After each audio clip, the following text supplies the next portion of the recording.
This is the Nike Vapor 15 Air Max Plus, a collab with Nike's iconic Air Max shoes. I feel like I have decent knowledge about football boots, but one thing I know nothing about is shoes, especially Nike shoes or any sort of Nike sneaker, and if I did, it would probably turn into something like this rack behind me, so it's for the best that I don't. What is really cool about this boot is it has the same exact design as the Air Maxes do. It's got a really nice color, and I believe there's even a shoe of this colorway. Last month, they also did the Superfly 9 in this same style, but it was purple, and it also had a matching shoe. I honestly did not see myself buying another pair of Vapor 15s or wearing a pair of Vapor 15s because of the fact that in 3 or 4 months, in July, I want to say the Vapor 16 comes out, so I figured might as well just wait to wear a new Vapor. However, I saw this colorway and thought, hey, if I can beat all the resellers and scalpers to it, might as well pick them up and make for a good video, maybe keep it in the collection or maybe just sell it later. Now the retail price on this boot was a little bit higher than what the retail price is of the Vapor 15.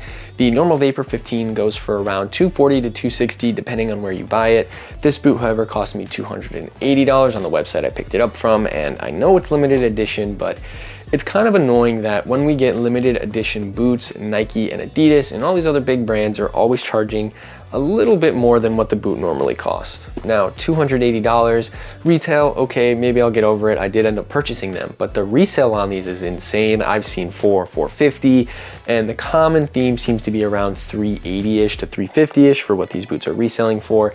To me, that's crazy. I know they're limited edition, but it seems that each month and each year, it keeps getting worse and worse with scalpers, and it almost really does feel like the shoe game where some shoes just sell for thousands and thousands of dollars, and I just really don't like that that's bleeding into the football market. I get people have always done this, but it just seems it's getting to a point now where everybody's doing it, and the only real upside is for the purple colorway I saw with this boot, they've been stuck on eBay for a very long time.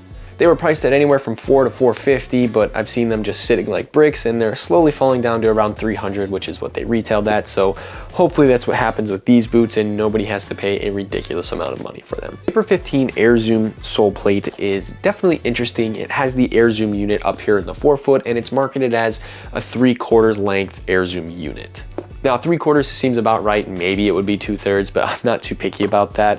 This sole plate is also not as aggressive as we've seen in the past. So from the Vapor 13, 14, 12, and the 11, they have all those really aggressive chevron studs. Now this boot has TriStar studs, and while I don't think they're overly aggressive, they're not necessarily neutral either.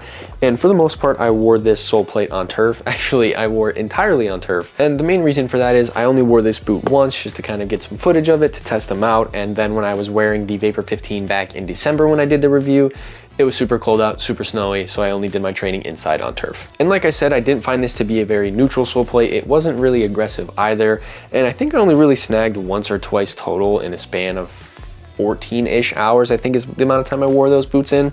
So it's a decent sole plate to wear on turf. Now again, everybody's gonna recommend that you wear the sole plate on grass only and then get an AG sole plate, but for a boot like this, they're not making it an AG. If you do see it in AG, it's going to be a fake, so sometimes you have to wear FG sole plates on turf. The Air Zoom unit itself is not something I particularly enjoy, and it's what really brought down the rating for me on the Vapor 15. I don't really like the cushion sensation I get when stepping in this boot. It almost feels like it's a millisecond delayed, so you've already stepped and then you really feel your foot sink down. I do know a lot of people who really enjoy the Air Zoom unit, so if it's something that is very comfortable to you, feels good, keep wearing it. But for me personally, it brings the rating down. If we move on to the upper, the normal Vapor 15 Elite is coated in the Vaporposit Plus skin, and that's basically just ACC with a new name, or the Nike skin with a new name. The main differences, of course, are going to be all these kind of black wavy designs, and I was interested to see if they'd have any sort of grip element. They don't. It's just a harder plastic.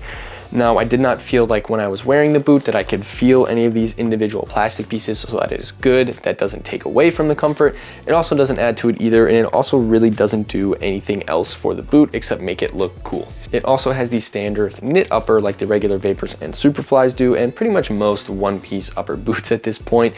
It has a slightly different Air Zoom logo at the top, just a Nike check in the air, but other than that, it's basically the same as the Vapor 15 Elite. The heel cup on this boot is very, very solid, and I think it's almost too stiff. I do like a lot of rigidity and support back there, but it was almost to a point where it was uncomfortable.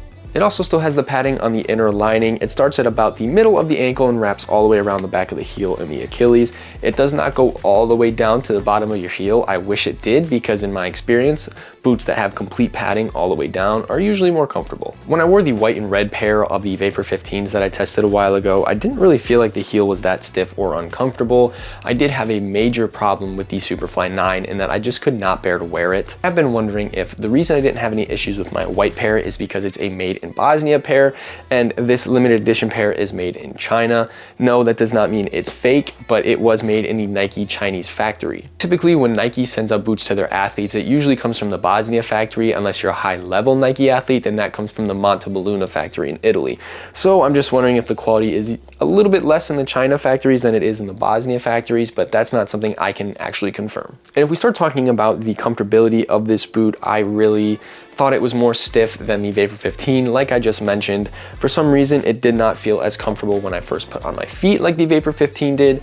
Granted, the Vapor 15 took time for me to break in, but this boot really felt super stiff. The fact that I only wore this boot once is not a good gauge for this, but I'm just telling you how I feel.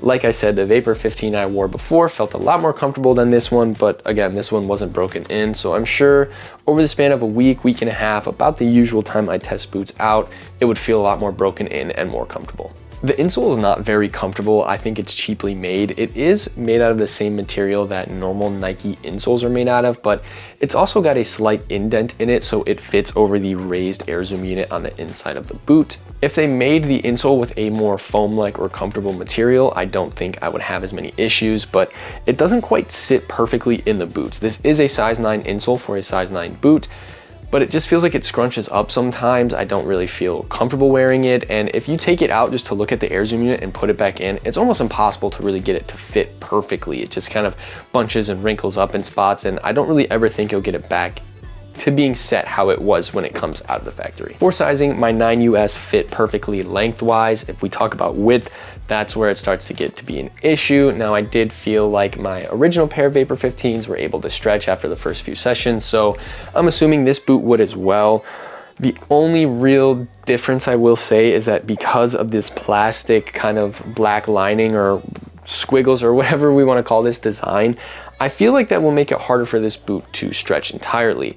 Again, I just don't want to wear these boots that much because one, I'm done wearing Vapor 15s and I don't really want to get these that dirty because they do look sick. Lockdown for the original pair of Vapor 15s was great. For this pair, it was good as well, even though I wore them an hour. It's a nice lacing system. Even though it does have a knit one-piece upper, I never really felt like the boot slipped around or slid on my feet moved at all. It does need to be taken into account that I always wear true socks. Well, not always, but 99% of the time I wear true socks, so that may add a little bit to lockdown. Durability is just not something I can hit on with the boot itself. I just wore it once.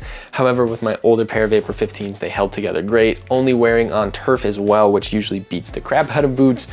And the only real issue I had with my old pair was the fact that they caught a stud down here on the sole plate, kind of near the heel cup, and it left a nice little dent on it and kind of just peeled it away a little bit. Not necessarily the sole plate peeling, but it chunked the plastic up a bit, if that makes sense. And when you catch a stud in areas like that, there's really nothing you can do, and no matter how well a boot is put together, unless it's hand stitched like some, you know, handmade leather boots, they're most likely going to take some damage. So a little bit unlucky, but I'm assuming for this pair, the durability is good, and on Vapor 15s that I've worn in the past, the durability was great. I'm giving this boot a rating of 7.5 out of 10, which is a solid C, which is 0.5 higher than when I did the Vapor 15 in the past, and the reason it was so low in the past was because of the air zoom unit, and the reason it's higher is right now just because of this colorway, because this has to be one of the best colorways of 2024. And that's it for my review on the Vapor 15 Air Max Plus. If you like this review or like football boot reviews, please make sure to check out the rest of our channel.